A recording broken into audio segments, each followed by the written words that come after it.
하나님 아버지 감사합니다. 132번째 원임 뉴욕 성전으로 우리를 이끄신 하나님을 찬양합니다. 우리가 드리는 모든 예배를 하나님 기뻐 받으시고 이 모든 영광 하나님 홀로 받으시옵소서. 사람의 소리는 다 뒤에 감추시고 하나님만이 드러나시고 나타내 주옵소서. 우리를 구원하신 예수님의 이름으로 기도합니다. 아멘. 시간이 많이 갔는데 오늘 요즘 창세기 강해를 하고 있는데 7번째 언약하시는 하나님에 대해서 말씀을 좀 나누겠습니다. 제가 앞부분 좀 설명을 했는데 좀 생략을 하겠습니다. 모님 시흥에는 설명을 했어요. 근데 좀 오늘은 앞부분 생략해도 될 것 같아요. 한 가지만 말씀을 드리면, 간략하게 말씀드리면, 이제 설교가 두 가지 때문에 재미가 없다고 얘기했죠. 첫 번째는 다 아는 얘기, 사랑합시다 이러면 다 알잖아요. 그러니까 지루하고, 두 번째는 무슨 너 모르는 얘기를, 어려운 얘기를 하는 거예요. 그래서 힘들어요. 그래서 때로는 이게 새신자한테 초점을 맞추면 너무 쉬우니까 아시는 분들은 또 저 얘기를 하나 이렇게 되고, 또 너무 어려운 얘기를 하면 처음 오시는 초신자들은 너무 힘들어 합니다. 근데 이제 설교는 하나님이 사실은 하시는 거예요. 사실은 우리는 입만 벌리고 하나님이 하시는 게 맞죠.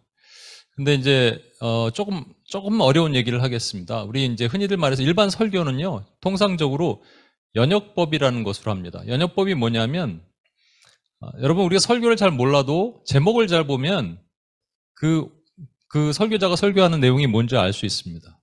그래서 그 음식 어때? 그러면은 연역법으로 대화를 해야 돼요. 우리는 맛있어 로 시작하는 거죠. 왜 맛있나 하면 because 이렇게 하고 설명하는 거죠.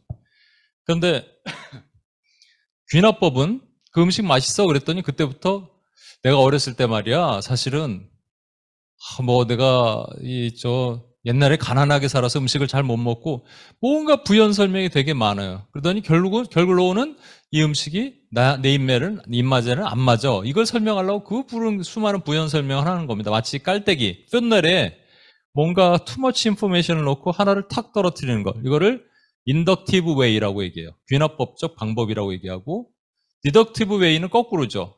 맛있어 한 다음에 because 하고 설명하는 거예요. 통상적인 설교는 이 연역법, 디덕티브 웨이를 사용합니다. 하지만 이제 강의라고 그러죠. 강해가 아니라 강의, 렉처 하는 방법이나 프레젠테이션은 우리가 통상 프레젠테이션 디덕티브 웨이인데, 강의하는 방법은 인포메이션을 많이 넣고 도대체 무슨 얘기를 하는 거야 하다가 끝에 탁 저 얘기 하려고 하는구나를 사용하죠. 제가 왜 길게 이렇게 얘기하냐면요, 오늘은 강의적 설교를 얘기를 할 거니까 앞에 여러분이 힘들 수 있다라는 걸 미리 전제 조건으로 말씀을 드리겠습니다. 그러나 가능하면 좀 쉽게, 가능하면 어렵지 않게. 성경에 있는데 성경의 핵심적인 어떤 띠임이 있다, 메인 띠임이 있다는 그런 주장들이 여러 가지가 있어요.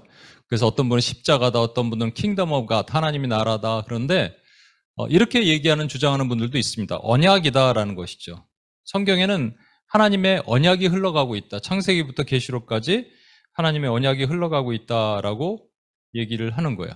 근데 여러분 이제 오늘 나눔 가운데 그 블랭크에다가 쓴 부분이 있는데, 그 언약이란 말은 뭐냐면 하나님이 우리와 동반자적 관계를 갖기를 원하신다는 뜻이에요. 파트너십이에요. 파트너가 되겠다는 거예요. 그 파트너가 어떤 파트너냐에 따라서 다르겠죠. 어떤 동반자냐. 때로는 주종 관계, 주인과 종. 때로는 친구 관계. 때로는 남편과 아내와의 관계. 그렇죠? 때로는 목자와 양과의 관계. 이게 다 동반자예요. 동반자적 관계를 맺겠다가 언약입니다.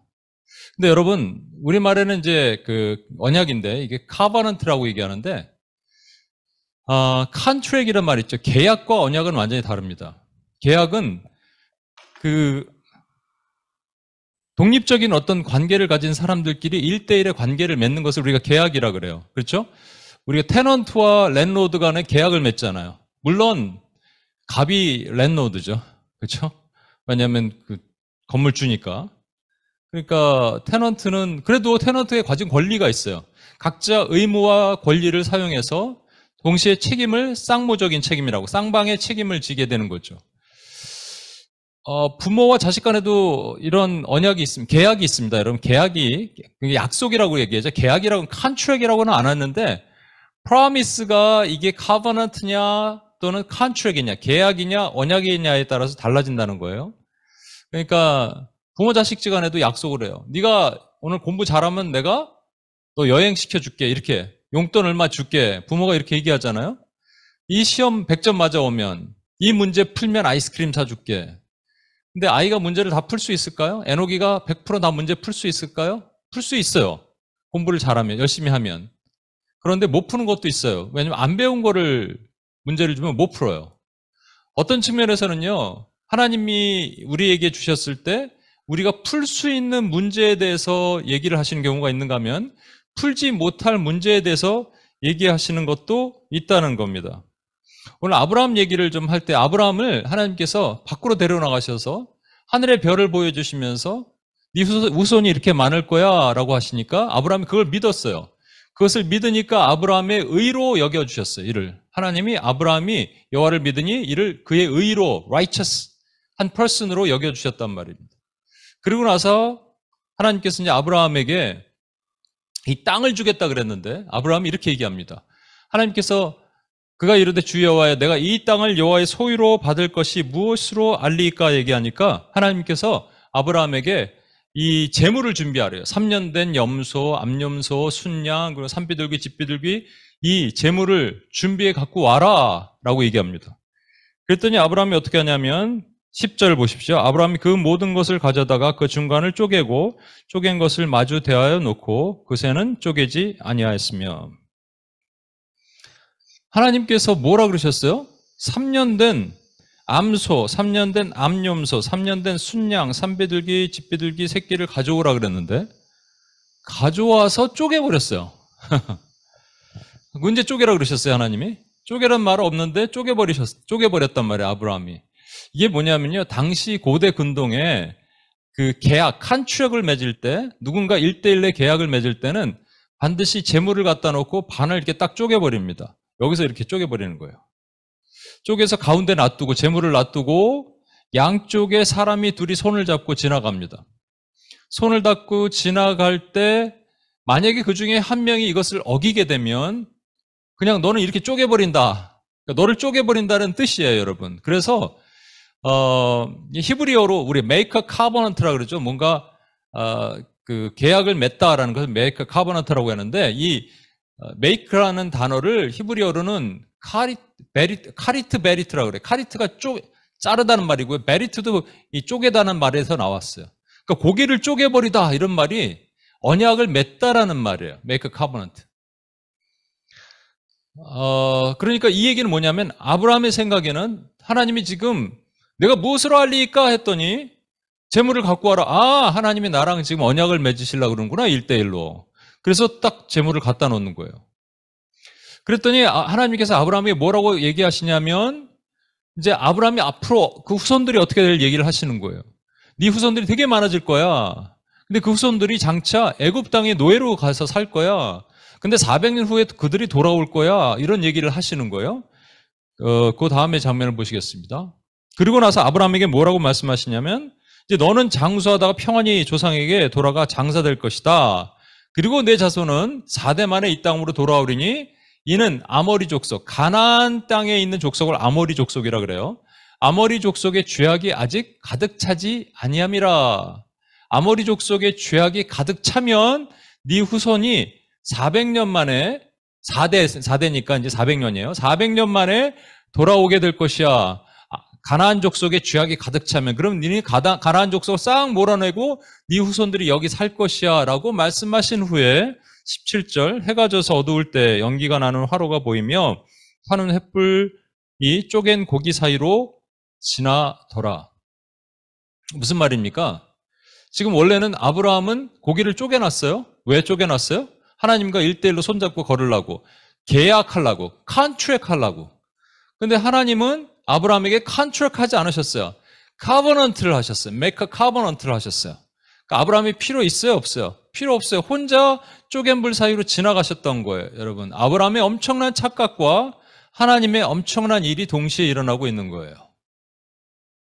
자, 이 설명을 제가 조금 드리겠습니다. 하나님이 세 가지 언약의 방법을 선택하세요. 세 종류의 언약. 첫 번째는요, 행위 언약이라고 얘기해요. 행위 언약을 다른 말로는 에덴 언약 혹은 창조 언약이라고 얘기합니다. 왜냐하면 이 언약이 언제 체결됐냐면 하나님과 한 사람과 체결됐어요. 하나님이 한 사람에게 모든 권한을 다 주셨어요. 동산의 모든 실과를 먹도록 하셨어요. 그러나 항구로 선과 악을 구별하는 이 나무만은 먹지 마라. 이거 먹지 않으면 너는 살 것이다. 그런데 먹는 날엔 정령 죽을 것이다 라고 말씀하셨어요. 그래서 인간, 아담은 그것을 잘 지켜서 그 하나님의 위치까지, 하나님의 그 뜻까지 올라가면 하나님과 동등하게 살 수 있었어요. 하나님은 아니지만 하나님이 누리실 수 있는 모든 것을 누리며 살 수 있었어요. 그러나 떨어졌어요. 우리가 타락이라고 얘기하는 것을 영어로 fall이라고 얘기하잖아요. 떨어졌기 때문에 그 행위가 지켜지지 않았어요. 하나님은 이것을 보시고 나서 자유의지를 주셨음에도 그 자유의지가 이루어지지 않는 거죠. 근데 예전에 제가 이거 말씀 한번 드렸죠. 코스타에 있을 때 어떤 집사님 분이 한 분이 거기 목사님들이 계신데 저기 질문이 있다 그러면서 아담의 지은 죄가 나랑 무슨 상관이냐 이런 얘기를 했어요. 그래서 우리가 왜 이렇게 어려움을 겪고 있느냐. 그랬더니 목사님들이 그 얘기를 답을 못 하는 거예요.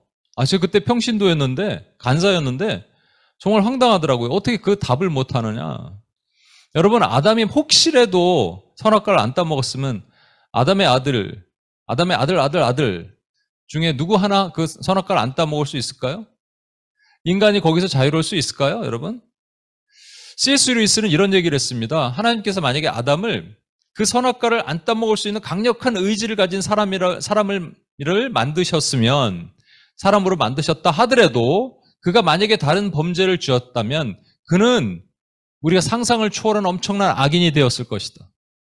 이거는 누구도 이 행위 언약을 지킬 수 없다라는 말이 됩니다. 그래서 하나님께서는 새로운 언약을 만드시는데 그것을 은혜 언약이라고 얘기해요. 은혜 언약은 뭐냐면 하나님이 죄진 아담에게 먼저 찾아가셔서 네가 스스로 행위로 언약을 체결할 수 없기 때문에 내가 일방적으로 너에게 은혜를 줘서 은혜 언약을 맺고자 하노라 라고 하시는 거죠. 그렇죠? 그래서 표징을 준 게 뭐예요? 아담에게 가죽 옷을 입히시죠. 최초의 살생이에요. 최초의 살생이 일어나는 겁니다. 가죽 옷을 입히셔서 동물의 가죽으로 그의 수치를 덮어주셨다. 이게 누구를 모용하는 거라고요? 우리 주 예수 그리스도를 모용하는 사건입니다. 여기서 알 수 있는 게 뭐예요? 행위 언약이라는 것은 인간의 어떤 노력으로 행위로 그 하나님과 약속한 것을 지킬 수만 있었으면 하나님의 함의, 하나님의 뜻까지 올라가서 유지할 수 있었는데 떨어졌잖아요. 그 다음부터는 하나님께서 선택하신 것이 너는 이것을 지킬 수 없어 라고 하시면서 모든 것을 인간과의 관계에서 성경 전체는 은혜의 언약 안에 두셨다는 말이에요. 여러분, 그 다음에 또 하나의 언약이 있는데 그게 뭐냐면 구속 언약이에요. 이것은 삼위일체, 트리니티 카버넌트라고도 얘기해요. 왜냐하면요, 이제 이것은 태초에 하나님 천지를 창조하시기 전부터 성부 하나님은 인간의 죄가 있을 것을 아시고 그것을 살리시기로 작정을 하십니다. 그래서 아들을 보내시기로 작정하시고 그 아들은 그것에 동의하시는 거예요. 그래서 agree 하시면서 인간의 몸을 입고 이 땅에 내려오시기로 작정하시고 또 성령 하나님은 그 아들이신 성자 예수님께서 하늘로 올라가신 이후에 온 인류 가운데 예수를 믿는 자들 마음속에 내재, dwelling 하시기로 작정하시는 거예요. 그게 구속 언약입니다. 좀 어려운 얘기죠, 여러분, 오늘은. 근데 이제 구약에 보면 네 가지 중요한 언약이 있어요. 이건 여러분 분명히 기억하셔야 돼요. 이제 첫 번째는 노아에게 하신 언약입니다. 노아에게 어떤 언약을 하셨냐면 이런 언약을 하셨어요. 내가 너희와 언약을 세우리니 다시는 모든 생물을 홍수로 멸하지 아니할 것이라. 땅을 멸할 홍수가 다시 있지 아니하리라. 언약을 세운다 그랬죠. 여기서는 여러분 아까 make covenant인데 여기는 establish a covenant라고 돼 있죠. 이게 히브리어로 쿰이에요. 날리다 굼 할 때 이게 아람어로 일으키다, 세우다란 말이거든요. raise, established. 그러니까 처음에는 이게 cut, make covenant가 아니고요. 이게 covenant를 세운다라는 말씀을 처음에 하세요. 그러니까 언약을 세울 것이다 라고 말씀하신 다음에 그리고 뭐라고 그러시냐면 다시는 모든 생물을 홍수로 멸하지 아니할 것이다. 노아 때 하나님께서 이 땅의 죄악이 관영함을 보시고 홍수로 쓸어버리셨어요. 왜 그렇게 하셨냐면 잘 보세요. 아담과 행위의 언약을 체결하셨는데 아담이 지키지 못했어요. 그래서 10세대를 그래도 희망을 갖고 지켜보셨는데 소망이 없어요. 죄악이 점점 더 관영해져요. 관영이라는 것은 죄질이 높아지고 죄악이 넓게 퍼진 거예요. 그래서 하나님은 이 땅을 홍수로 물로 쓸어버리기로 작정하시고 다 쓸어버리세요. 쓸어버리셨는데 이제 다시는 물로 쓸어버리지 않으시겠다. 물로 진멸하지 않으시겠다. 대신 뭘로 하신다고요? 불로. 그러니까 불로 마지막 심판 때까지 이 땅을 보존하신다는 거예요. 이 두 가지 의미가 있죠. 심판과 judgment와 redemption이 있는 거예요. 하나님께서 이 두 가지를 약속하시는 거예요. 그래서 너희가 언약을 체결하겠다. 그러니까 인간이 뭔가 할 필요가 있어요? 아니요. 아무것도 안 하면 하나님이 그냥 하시는 거예요. 이게 일반적인 언약이에요. 일반 언약. 모든 백성을 향한 하나님의 일반 언약입니다. 그 다음에 뭐라고 약속하시냐면 하나님이 이르시되 내가 나와 너희와 및 너희와 함께하는 모든 생물 사이에 대대로 영원히 세우는 언약의 증거는 이것이다. 이것이 뭐예요? 무지개죠. 여러분 무지개가 어떻게 일어나요? 이 수증기에 아주 세미한 fine particle, water particle이 태양빛과 만나면 가시광선이죠. 비저블한 그 레디에이션과 만나면 어떻게 돼요? 이게 7가지 빛을 내잖아요. 그렇죠? 그게 무지개잖아요. 이게 왜 언약의 증거가 될까요, 여러분? 처음 들으신 분도 있겠지만 여러분 창세기에 보면은 하나님 천지를 창조하셨을 때 지구 위에 궁창 위에 물층이 있었습니다. 그 물층이 무슨 효과를 주냐면요. 마치 그 지구가 온실 같은 효과를 주는 거예요. 비가 오지 않아도 돼요. 항상 일정한 습도를 유지하기 때문에 항상 풀이 자라고 그다음에 이 태양에서 나오는 그 UV가 있죠. UV가 얼마나 강렬하냐면요. 여러분 제가 회사 다닐 때 UV 테스트 하는 사람들 보면 두꺼운 장갑 끼고 얼굴에 검은 고글 쓰고 합니다. 그러지 않으면 얼굴 다 타고 갈라져요, 여러분. 그 얼마나 강력한지 몰라 UV가. 그러니까 우리 선크림 막 바르고 그러잖아요. 그러니까 이 UV로부터 우리를 보호하시고 그리고 일정한 습도로 채소가 자라고 나무 열매가 자라게 하시는 그런 효과를 주셨어요. 태양은 항상 있지만 그렇죠? 그런데 이 노아의 홍수 때 이 물층이 땅으로 다 떨어집니다. 그러니까 가장 높은 산을 덮을 수 있는 양의 물이 어디서 왔어요? 위에서 밑으로 떨어진 겁니다, 여러분. 그 다음부터 어떻게 돼요? 하늘에서 태양빛이 막 장렬하게 쏘니까 900살 정도 살던 사람들이 갑자기 노아의 홍수 이후에 500, 400, 300, 100 이렇게 툭 떨어지는 거예요, 여러분. 수많은 질병, 바이러스, 박테리아 이런 것들이 막 발생하기 시작하죠. 근데 이제 뭐예요? 물층이 떨어지니까 태양빛이 직접 가시광선이 내려오니까 물 분자와 만나면서 무지개를 이루는 거예요. 그 물층은 뭘 뜻할까요? 그럼요. 우리를 보호하시는 무슨 보호막과 같은 것이었죠. 그게 땅으로 떨어졌다라는 뜻이기도 하고요. 자, 두 번째는요. 하나님께 누구와 언약을 맺으시냐면 오늘 저와 여러분이 보시는 이 아브라함과 언약을 맺으세요. 아브라함과 언약을 맺으시면서 여러분 이제 노아에게 홍수로 다 쓸어버린 다음에 노아의 후손은 괜찮을 줄 알았어요. 그래서 노아의 후손에게 뭐라고 하냐면 생육하고 번성하라, 흩어져라 그랬어요. 근데 흩어지지 않고 우리가 무슨 탑을 쌓아서 바벨탑을 쌓아서 우리 흩어짐을 면하자, 하늘에 높아져서 우리 흩어짐을 면하자 이렇게 얘기했습니다. 그러니까 하나님께서 강제로 언어를 흩으시고 문화를 나누셔서 흩으셨어요. 그래서 우리가 가지고 있는 다양한 언어와 문화가 나눠온 거죠. 근데 그 중에서 하나님께서 선택하신 것은 한 민족, 아니 한 사람을 선택해서 그 사람으로 한 민족이, 한 나라가 나오게 하셨어요. 그게 아브라함이에요. 내가 내 언약을 너 및 내 대대 후손 사이에 세워서 영원한 언약을 삼고 너와 내 후손의 하나님이 되리라. 그래서 아브라함의 손자가 야곱인데 야곱의 아들이 12명. 그 12명을 통해서 12지파, 엄밀히 말하면 13지파죠. 그러니까 나오게 하신 거예요. 그게 이스라엘이에요. 와, 놀랍죠? 하나님께서. 그래서 그 후손, 아브라함의 후손이 되는 육적인 이스라엘이 지나서 예수 그리스도를 통해서 영적인 이스라엘이 나타나는데 그게 저와 여러분이에요. 아브라함과 우리는 피 한 방울 섞이지 않았지만 믿음의 조상이 돼서 아브라함처럼 우리가 하나님을 믿으면 우리도 자손이 되게 하시는 거예요. 이게 아브라함과 맺으신 언약이에요. 세 번째는 이 사람입니다. 모세와 언약을 맺으셨어요. 모세가 아니라 모세를 통해서 이스라엘 백성과 언약을 체결하십니다. 어떻게 체결하시냐면 세계가 다 내게 속하였나니 너희가 내 말을 잘 듣고 내 언약을 지키면 너희는 모든 민족 중에서 내 소유가 되겠고 너희가 내게 대하여 제사장 나라가 되며 거룩한 백성이 되리라. 여러분, 이번째 이스라엘 백성과 체결하신 언약에는 필요한 게 돌판이 필요해요. 율법이죠.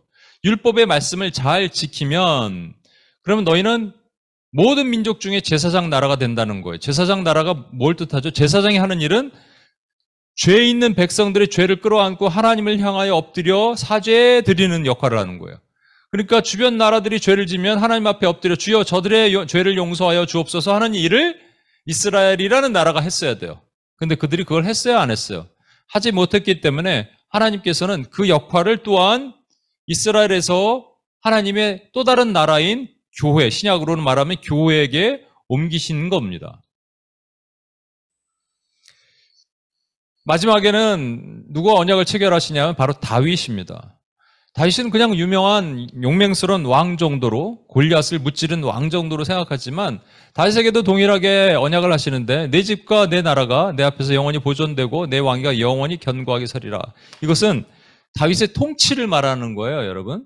네, 엄밀히 말하면 다윗의 통치 같지만 다윗이 통치를 통해서 그 후손 가운데 누군가가 나타나시고 그 나라가 영원하리라. 다윗의 나라가 영원하진 않잖아요. 그렇죠? everlasting kingdom은 아니잖아요. 그러니까 영원한 나라라면 뭔가를 함의를 가지고 있는 거죠. 그게 뭐냐면 누군가가 나타나셔서 다윗의 후손 중에서 그분을 통해서 그것을 이루신다는 거잖아요. 다시 정리를 해보겠습니다. 여러분, 이 네 개의 정의를 해보면 노아에는 심판과 구원이 있었고요.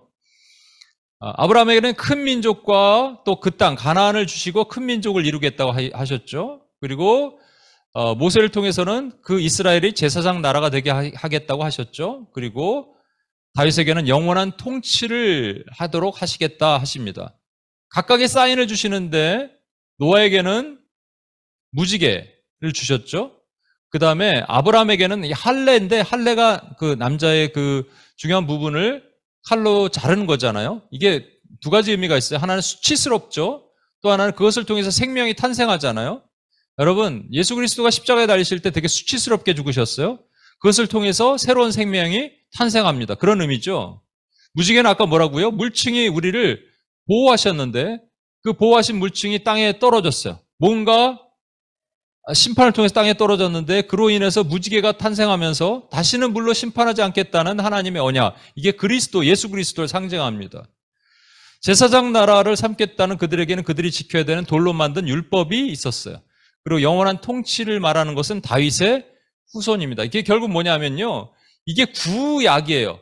지금 말한 이런 우리가 보는 성경 앞쪽에 있는 36권 속에 있는 들어가 있는 언약을 우리가 구약, Old Testament이라고 얘기하는 거예요.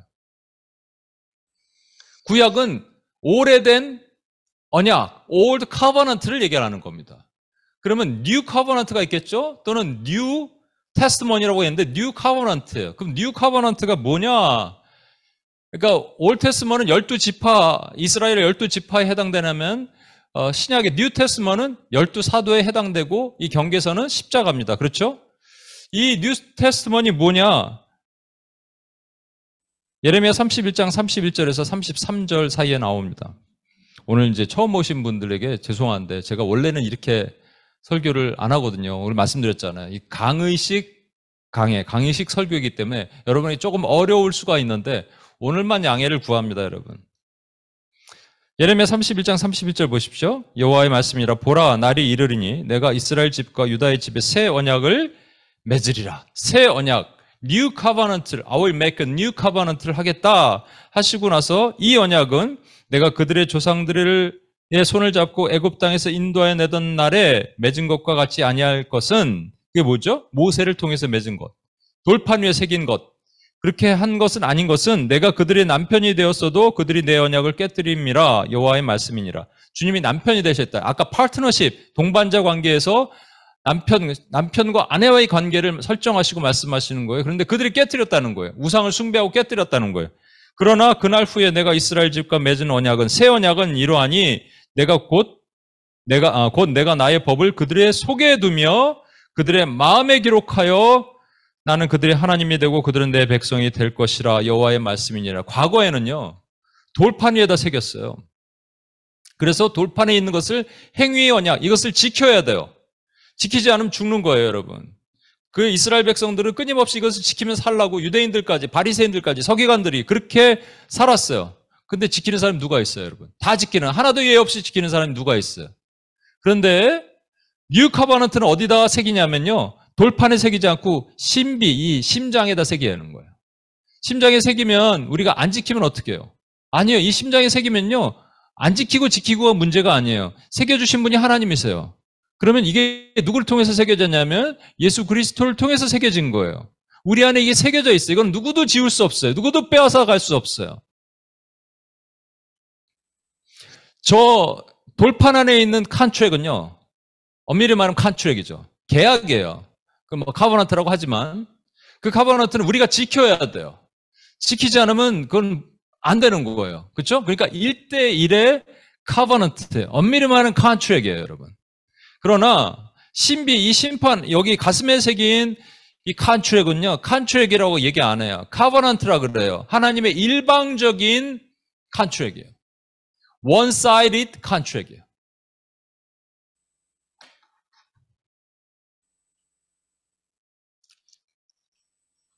18절에 보시면 그날에 여호와께서 아브라함과 더불어 이 언약을 세워 이르시되 내가 이 땅을 애굽 강가로부터 그 큰 강 유브라데까지 내 자손에게 주겠다.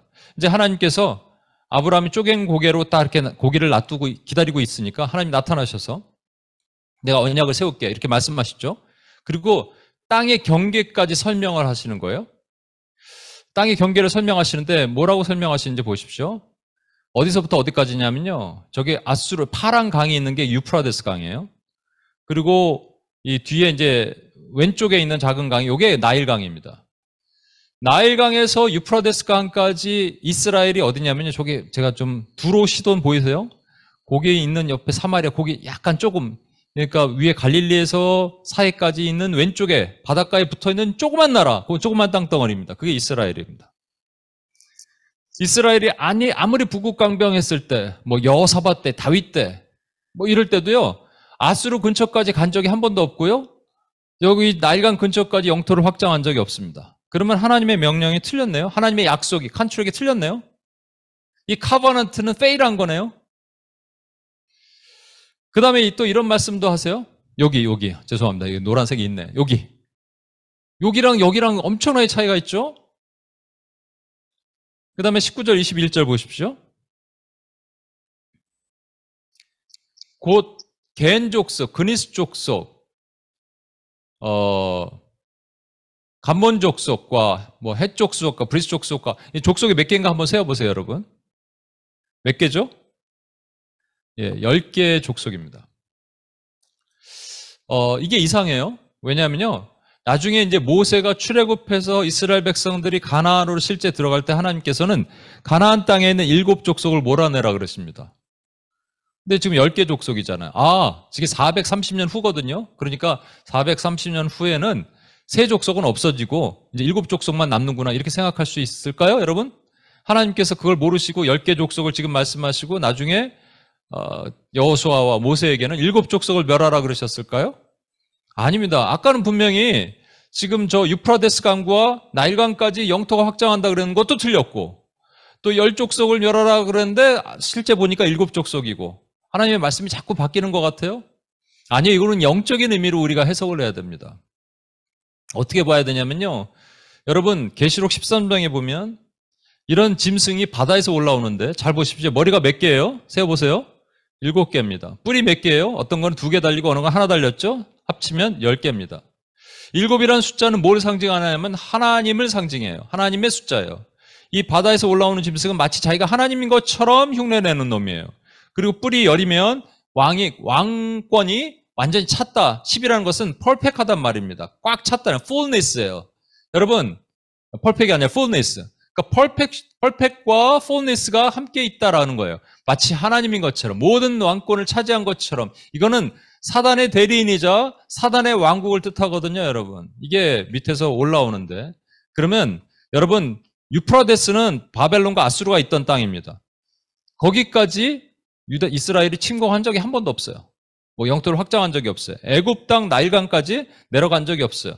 애굽, 바벨론, 그 당시에 두 가지 강력한 패권, 세상의 중심, 그러니까 세상이죠. 그죠? 그 세상과 하나님은 아브라함의 후손이 싸우기를 원하신 거예요. 아브라함의 후손이 누구라고요? 저와 여러분이에요. 저와 여러분이 이 세상과 싸우기를 원하신 겁니다. 내가 보니 바다에서 한 짐승이 나오는데 뿔이 10이요 머리가 7이라. 이 뿔에는 10 왕건이 있고 그 머리들에는 신성모독죄 하는 이름들이 있더라. 그래서 여러분, 우리가 세상에 들어가야 돼. 그 세상을 여러 번 말씀드렸죠. 스피어라고. 세상은 영역이에요. 정치, 경제, 사회, 문화, 미디어. 그래서 세상을 변화시키는 사람들이 돼야 되는데, 그러려면 탑 위치에 올라가면 돼요. 이런 분들처럼. 그죠? 아브라함 링컨을 통해서 흑인 노예를 해방하고, 아브라함 링컨은 그 정치 영역, 사회 영역이겠죠. 그리고 마틴 루터는 종교 영역이에요. 그래서 종교를 개혁하고, 리폼하고, 그러면 얼마나 좋아요. 그런데 이렇게 되려면 저와 여러분들이 대부분 하버드 대학 다 나와야 되고요. 유명해져야 됩니다. 탑 위치에 올라가야 돼요. 이게 쉽지가 않다니까요. 그러니까 이건 하나님에게 우리 각자에게 어떠한 다 미션을 주시고 비전을 주셨는데 우리가 이것을 고민하면서 생각할 수 있는 영역을 하나님께 주신 거예요. 온임교회도 비전이 있어요. 온임교회만의 미션이 있어요, 여러분. 제가 이제 우리 온익교회는 매 4주마다 지난달에는 우리 일본 교회 바로 옆에 일본 교회가 있는데 우리 한 번도 몰랐는데 갔다 왔잖아요, 여러분. 이제 2년 반 됐습니다. 뉴욕도 그렇고 한국 시흥도 그렇고. 그래서 오늘 몇 분과 얘기를 나눴어요. 2년 반 동안 처음에는 이게 한 달에 한 번 마지막 주에 흩어져서 말도 안 통하는 그런데 언어에 들어가 앉아 있다가 오는 것이 너무 괴로웠는데 시간이 지나다 보니까 어느덧 우리 마음에 알게 모르게 선교적인 마인드가, 미션 마인드가 생기기 시작합니다. 전 그게 열방을 품는 하나님의 마음, 특히 UPS 선교단체 우리가 같이 하니까 우리에게 꼭 필요한 것이기도 하다고 생각이 들고요. 제가 이 얘기를 이제 몇 분 목사님들과 얘기하다 보니까 이런 얘기들 자꾸 하시네요. 자신이 있어서 한대요, 그 얘기가. 무슨 얘기인지 못 알아들었는데 자신이 있다는 거예요. 무슨 자신이 있나요? 그랬더니 교인들이 그래서 딴 데 가면 어떡하냐고요. 아니, 딴 데 말도 안 통하는데 딴 데 가겠냐고요. 캄보디아, 베트남 이런 데 말이 안 통하는데 그 교회 가겠어요?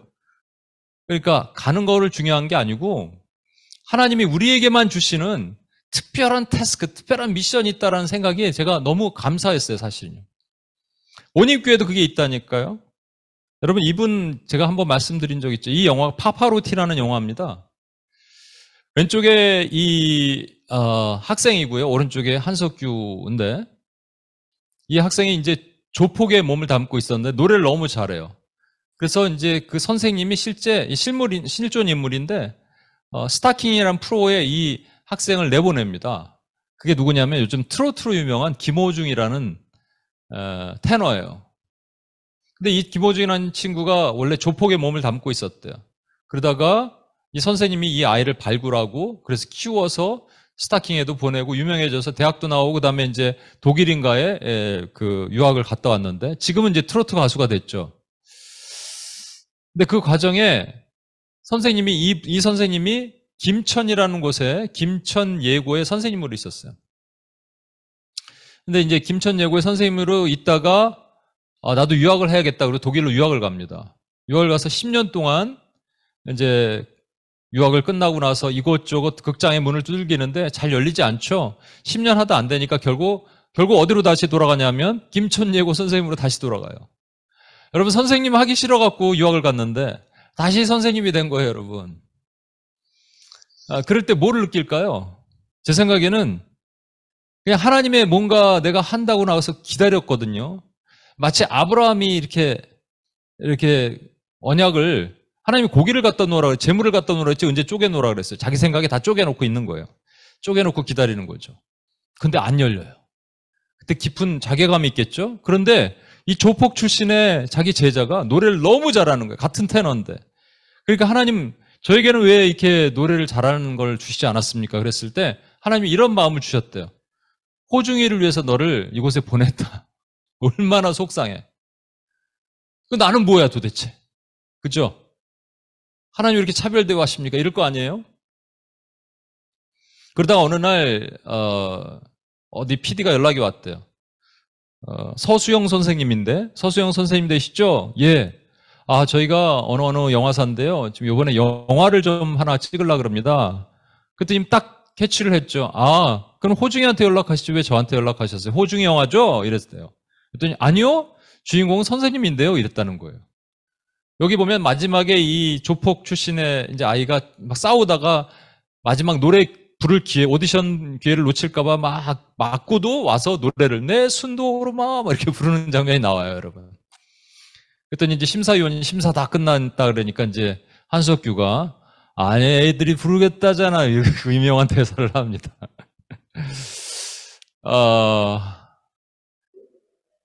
이 서수영 선생님이 그러고 나서 유명해졌어요. 그래서 음악적인 자질이 있는데 삐딱한 애들을 자꾸 이 학교로 보낸대, 엄마들이. 이 선생님 밑으로. 이 선생님이 원하는 건 뭐였어요? 오페라 무대에 서서, 독일에서. 유명한 오페라 가수가 되는 거예요. 그런데 하나님 뜻은 그게 아니었어요. 그렇죠? 이 선생님은 가는 스피어가 뭐예요? 교육 스피어. 오페라 스피어가 아니고 교육 스피어.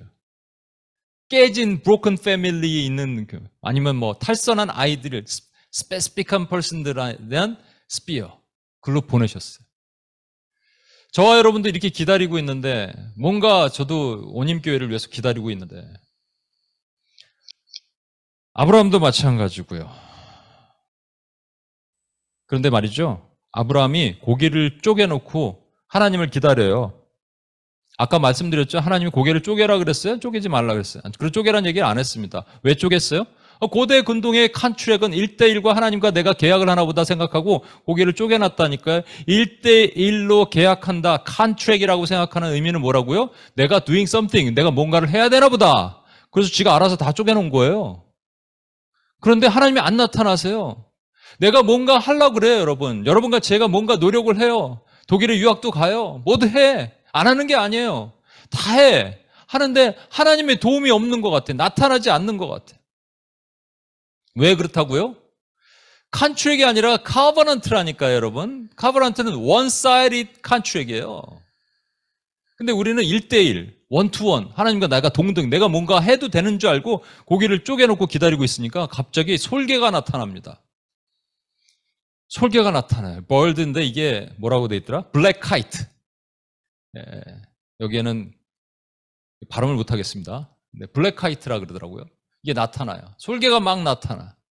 솔개가 뭘 뜻할까요? 이게 영적 전쟁이에요. 그렇죠? 우리의 비전을 앗아가는 그 원수의 웃음소리. 야, 뭘 하냐 너? 너 뭐 하고 있냐? 네가 할 것 같아? 낙담, 절망, 낙심. 이 소리가 위에서 들리는 거예요, 여러분. 근데 아브라함이 그걸 열심히 쫓죠? 쫓고 나서 그 다음에 이상한 것이 나타나요. 해질 때 아브라함에게 깊은 잠이 임하고 큰 흑암과 두려움이 그에게 임합니다. 해가 져요. 이제 솔개를 열심히 쫓았어요. 근데 해가 져요. 해가 지니까 갑자기 깊은 잠이 임합니다. 왜요? 갑자기 졸렸어요? 아니에요. 하나님이 안 나타나시는 거예요, 여러분. 하나님이 의도적으로 안 나타나세요. 왜 의도적으로 안 나타나세요? 아브라함이 원투원 컨트랙을 맺고자 하니까 안 나타나시는 거예요. 그리고 아브라함이 자고 있으니까 그제서야 나타나서 혼자 쪼갠 고기 사이로 횃불이 훅 지나갑니다. 불이 지나가죠? 카버넌트. 예수님께서 제자들을 오병이어 기적의 현장에서 어깨 뽕이 들어간 제자들을 갑자기 배를 태워서 저쪽으로 보내세요. 어디든지 몰라. 그냥 저편으로 가라. 그런데 가는데 밤 사경까지, 밤 사경까지 막 파도, 새벽 3시까지 파도에 막 한 7시간, 8시간 파도에 있는 거예요, 여러분. 바다 중앙에서 아무것도 못하고, 오도가도 못하고. 오도가도 못할 때 더 이상 내가 아무것도 할 수 없다고 깊은 두려움과 흑암과 두려움에 잠겨 있을 때 그제서야 주님이 나타나십니다. 여러분, 우리가 아무것도 하지 말라는 게 아니고요. 내가 뭔가 해서, 내가 행위로 뭔가 해서 뭔가 할 수 있다라고 생각하는 것을 다 깨지고 다 부서지고, 정말 온임교회는 하나님이 하시지 않으면 아무것도 할 수 없습니다. 김경환 목사는 정말 하나님이 하시지 않으면 아무것도 할 수 없습니다라고 고백하는 순간까지 하나님은 기다리시는 거예요. 그리고 혼자 하십니다. 그러니까 우리의 신앙은요, 행위 언약의 신학이 아니라 은혜 언약의 신앙이 되는 거예요. 우리의 신앙은 돌판에 새긴 계명이 아니라 신비 마음에 새긴 계명이 되는 거예요. 하나님이 하시는 걸 보는 거예요. 그러니까 더 부서져야 돼요. 그러니까 더 안 돼야 돼요, 사실 엄밀히 말하면. 그래서 저는 지금 어디까지 더 내려가는지 모르겠지만, 지금 밤 사경이 가까운 전까지 저와 여러분이 배 한 중앙에 있으면서 열심히 노를 젓고 있는지 몰라요. 아브라함처럼 지금 깊은 잠에 빠지면서 깊은 절망과 어둠과 낙심과 솔개가 이미 비웃었어요. 쫓았는데, 여러분 거꾸로가 아니에요. 여러분 잘 보세요. 깊은 절망과 어둠 가운데 그 다음에 솔개가 나타난 게 아니에요. 솔개가 우리를 비웃고 나니까 그 다음에 절망이 오는 거예요. 근데 누가 일하세요? 잠자고 있는 우리가 이래요? 아니에요. 하나님이 지나가신다니까요. 이게 할렐루야입니다, 여러분. 아멘. 할렐루야. 하나님이 일하십니다. 하나님이 나라를 위해서 하나님이 일하십니다. 그래서 절망하는 게 아니에요. 그래서 우리는 일어나는 거예요. 그래서 우리에게 힘이 있는 거예요. 여러분, 아브라함의 318명의 그 병력들처럼 우리가 다시 일어나서 하나님 여러 가지 우리를 비웃는 많은 수많은 소리들 앞에서 당당하게 하나님이 하십니다를 선포하며 하나님이 일하심을 기다리는 겁니다. 잠자지 마십시오. 일어나십시오. 깨어 있으십시오. 그리고 하나님이 일하심을 보십시오. 오늘 처음 오신 두 분에게도 동일한 하나님의 은혜가 임할지어다. 아멘. 우리 이 찬양 같이 한번 하면서 십자가 군병들아 조금만 천천히 쳐주세요. 주의 일어나. 가사를 다시 아직 치지 마시고요. 네, 치지 마시고요. 십자가 군병들아 주위에 일어나 기들과 앞서 나가 굳세게 싸우라. 저와 여러분에게 주신 땅이 있다니까요. 저와 여러분에게 주신 곳이 있어요. 유프라데스부터 애굽 땅까지, 나일강까지, 그렇죠? 바다에서 올라오는 그 큰 짐승이 장악하고 있는 세상에 하나님 우리를 보내세요. 군사로 보내세요. 그게 지금 저와 여러분이 있는 이 맨하탄 땅의 이 교회이기도 하고요. 이 맨하탄 땅에 세우신 분명한 이유가 있어요. 십자가 군병처럼. 근데 우리가 싸우는 게 힘이 없어요. 원수가 자꾸 뭐라 그래요. 네가 뭘 한다 그러냐. 낙심과 절망을 줘요. 그런데 주께서 승전하시잖아요. 영광을 얻도록 그 군대의 거린일사 이김을 주십니다. 2절 보십시오. 수 없는 원수들이 주 따라갈지, 원수 앞에 주 따라갈지니 주 예수 힘을 주사 강하게 하소서. 우리가 하는 게 아니에요. 힘을 주님이 주시는 거예요. 승전한 군사들은 영생을 얻으며 영광의 주와 함께 왕노릇하리라. 아멘. 이 찬양 같이 한번 부르겠습니다.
이 시간 같이 한번 기도하겠습니다.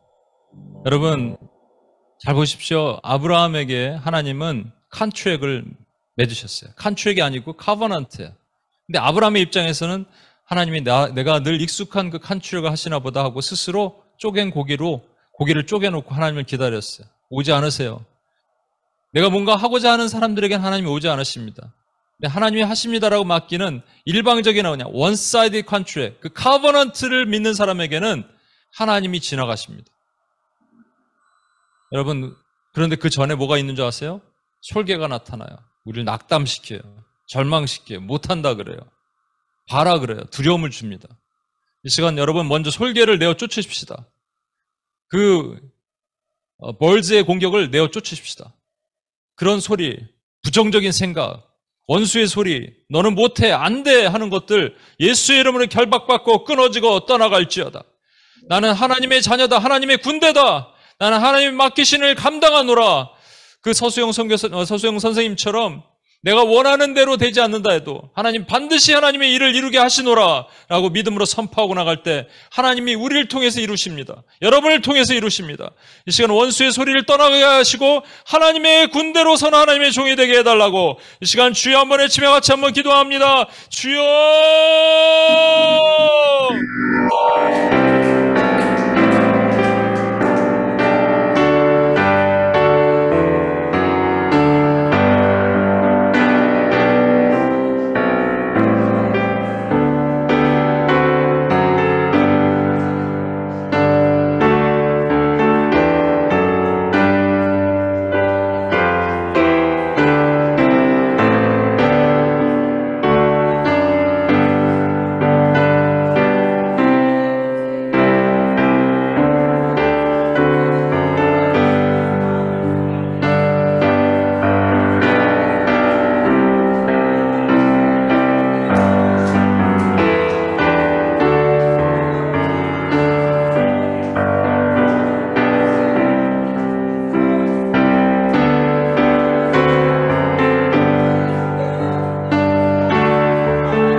한 번 더 기도하겠습니다. 마지막으로 기도할 때 여러분 하나님께서 우리에게 마침내 나타나십니다. 여러분 그때까지 아무것도 하지 않는 게 아니에요. 믿음으로 기다리는 거예요. 잠자지 않는 거예요. 기도하는 거예요. 준비하는 거예요. 풍랑 가운데 제자들이 있을 때 마침내 나타나시잖아요. 잠자고 있고 두려움에 떨고 있는 아브라함에게 마침내 혼자 하나님이 지나가시잖아요. 그게 컨트랙이에요. 그게 커버넌트예요. 하나님이 일방적인 하나님의 일하심이에요. 저와 여러분이 그걸 믿기만 하면 되는 거예요.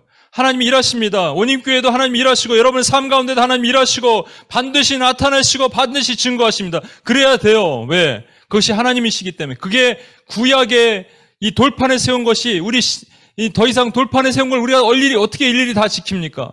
그러나 신비에 우리 심장에 새겨주셨기 때문에 반드시 하나님은 그렇게 일을 하십니다. 여러분과 제가 믿기만 하면 되는 거예요. 저희와 여러분의 신약을 살아가는 존재들입니다. 뉴 커버넌트의 라이프를 살아가는 사람들이에요. 하나님 이 일을 이루어 주시옵소서.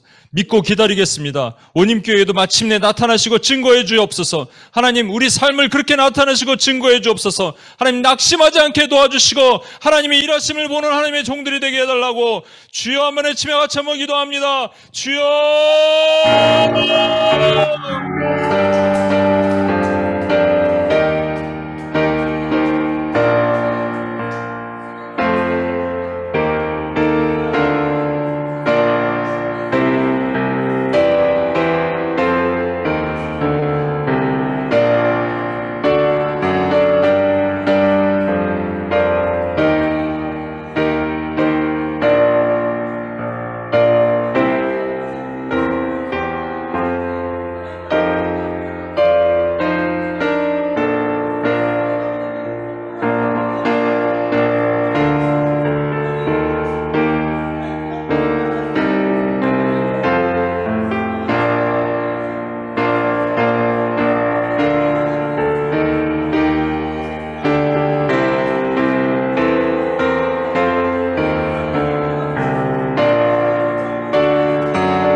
마지막으로 한번 기도하겠습니다. 하나님께서 온임교회를 맨하탄 한복판에 세우셨어요. 뉴욕 한복판, 세상이 중심에. 근데 온임교회는 다른 교회와 좀 차별화되는 것은 모여서 예배하고 흩어져서 선교하는 거잖아요. 그러니까 우리도 알지 못하는 분명한 하나님이 주신 미션과 태스크가 있습니다. 그래서 그것이 알지 못하지만 모두가 저는 여러분들이 선교사적인 사명을 가진 하나님의 선교사들이 됐으면 좋겠어요. 지금은 알지 못하지만 그 큰 꿈을 꿉니다. 하나님 그런 일을 이루어 주옵소서. 선교적 사명을 우리 심장 가운데 새겨 주옵소서. 오늘 처음 오신 이 두 분에게도 일본 땅을 품고 기도할 수 있는 하나님의 용사들이 되게 하여 주옵소서. 우리 같이 한번 서로를 축복하며 온임교회 성도들이 그렇게 일어나게 하실 것을, 하나님 그렇게 사용되는 각자의 비전을 받고 일어나게 하여 주실 것을 우리 믿음으로 선포하며 주여 한번 외치며 마지막으로 기도합니다. 주여!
하나님 아버지 감사합니다. 하나님께서 우리와 언약을 맺어 주셨습니다. 믿음의 조상 아브라함에게 세우신 언약이 우리까지 내려옵니다. 하나님 예수님을 모르던 시대 구약에 살던 사람들은 오래된 언약을 갖고 있지만 저희에게는 새로운 언약을 주셔서 더 이상 돌판에 새긴 언약이 아니라 우리 심장에 새긴 언약으로 주심을 감사합니다. 그래서 하나님 아브라함이 저질렀던 실수를 하나님 우리가 스스로 뭔가 하고자 했던, 내가 뭔가 하나님과 1대1의 동등자격으로 하나님 계약을 맺으려고 했던 죄를 범치 않고 하나님의 카바넌트를 기다리는 하나님의 종들이 되기를 원합니다. 일방적인 은혜, 하나님 말할 수 없는 은혜, 하나님이 그냥 주시는 은혜, 그것을 얻고 누리고 나가는 하나님의 종들이 되게 도와주옵소서. 그렇게 하실 하나님을 찬양하며 우리를 구원하신 예수님의 이름으로 기도합니다. 아멘.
이제는 우리 주 예수 그리스도의 은혜와 아버지 하나님의 무한하신 사랑과 성령님의 감화, 감동, 충만 교통하심이 미천하고 부족한 우리를 새 언약으로 체결하셔서 영원히 떨어지지 않는 하나님의 은혜를 경험하며 일방적으로 지나가신 하나님의 은혜 가운데 믿음으로 지키고 나가기로 작정하는 하나님의 신실한 주의 종들 머리 위에와 이들의 삶과 모든 영역 위에 이제로부터 영원토록 함께 하시기를 간절히 축원하옵나이다.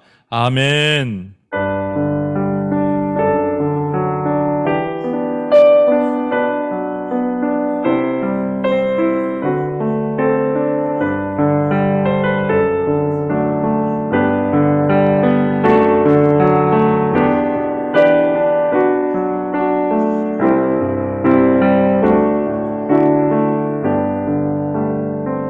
하나님께 영광의 박수 올려드리겠습니다. 아멘. 감사합니다.